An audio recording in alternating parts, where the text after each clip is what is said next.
Architect your life better. And what do I mean by this? I mean that you need to orient your life, your living situation around where it is that you want to be. And I always like to ask people this question and especially like when I first meet people, and it comes off a little crazy, but I always ask, where do you want to die? Because that tells me everything about what it is that you want to do with yourself and you want to how you want to curate your life essentially. And geography matters, and it matters more than you think. And if you've only been in your hometown and you've never stepped foot outside of that, if you've never gotten a passport and traveled abroad, if you've never gone to another state, if you've never been outside of your confines, right, your comfortable space, then you really have a hard time grasping and comparing your living situation with others, right, with other lifestyles, with other ways of living, with seeing the world through a different lens, if you will. And so I am a big proponent of understanding the importance of geography and how it influences your personality and the way that you look at the world and the way that you conduct yourself in the world.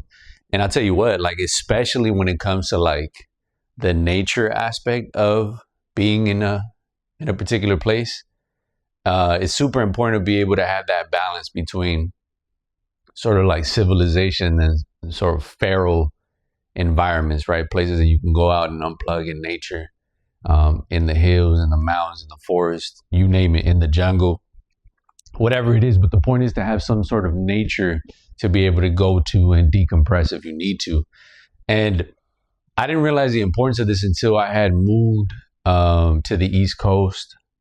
I moved to the capital, to Washington, D.C. for grad school. And I put down a deposit on an apartment. And it was essentially, I was paying like $500 at the time for a living room. So basically all I had was like a Chinese divider wall. If you've ever been to one of those cheap Chinese restaurants, you'll see those little plastic paper mache divider walls. That was it. And then it was kind of like a little doorway into the living room. And so I pull up to the spot and I'm like, man, what did I get myself into? The only reason I got it was because it was one stop away from my university. So it was very convenient just from that perspective. So literally I saw the spot as soon as I moved in. There was no, I couldn't go and look at it and then decide. I just had to like get a spot before I even moved out there. And lo and behold, my two roommates were an Indian guy and a Somali, two of the most hated demographics in America right now. But I was just like, man, what did I get myself into? The roaches and the rats were like nothing I'd ever seen. I was like, man, this was kind of like shady on the guy's part, because he should have let me know, like, hey, buddy, FYI, this is probably the worst building in the entire area. So just be aware that, like, this is the circumstances. And he didn't. And I couldn't get over the fact that I had to constantly smash cockroaches and that the rats would come out of the ventilation whenever they wanted to. And so it was just grimy, and I realized at that point, I was like, man, sometimes you got to eat dirt to really, truly, and appreciate all the good things that you have in this world. And so when I was able to move back to LA, I was so happy. I was enamored. It was like I was back, but I was in like a new town. So I started like looking for all the places that I had neglected. I had started looking for all the little gems and started really, really getting to know the city and exploring all the different places that I had not gone to, because I kind of just took it for granted. And that's when I started really focusing on, in order to architect your life better, you need to put yourself in places that are classy, that are refined, beautiful lobbies, boutique spaces, if you will. I just was trying to get away from all the ratchet and the ghetto-ness as much as I could, because I didn't want to be around that anymore. I was like, I had fatigue for all of the ghetto, all of the ratchetness in this world. I was just like, I've had enough of this. I don't want to surround myself around that. I don't want to be around that. And so I made sure to look for places that I knew that would not be the case.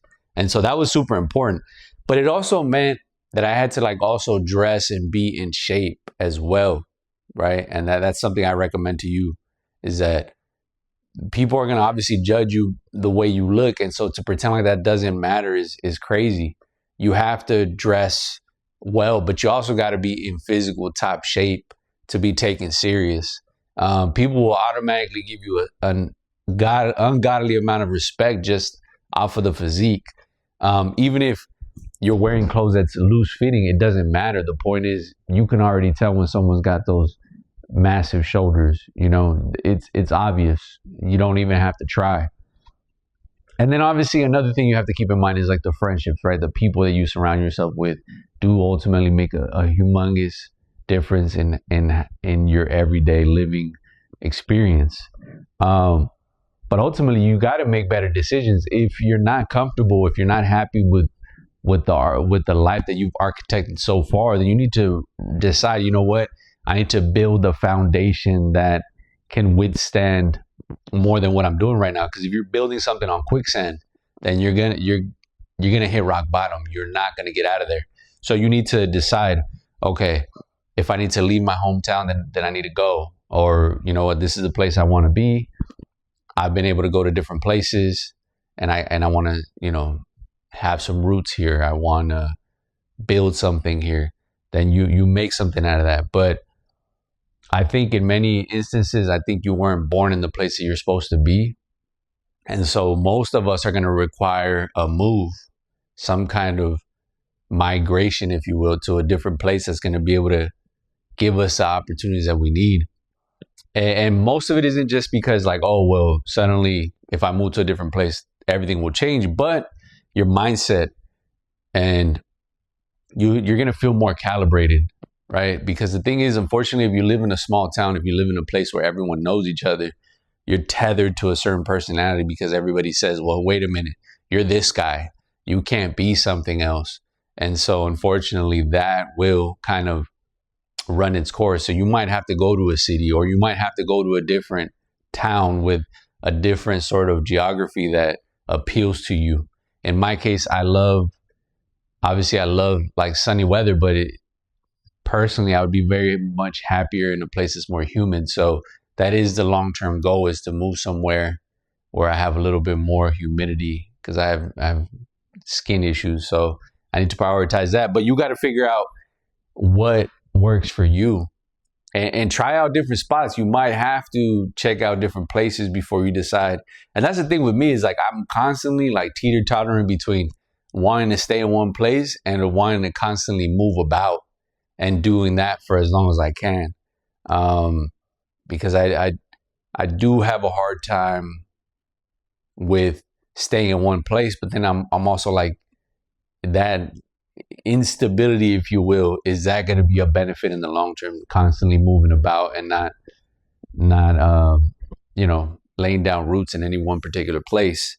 It's something to ask yourself. But anyhow, you need to, like I said, the lesson in this is you need to architect your life better, and that's something that we can all be accountable for and do something about. Anyhow, I hope this helps, and I'll see you in the next one.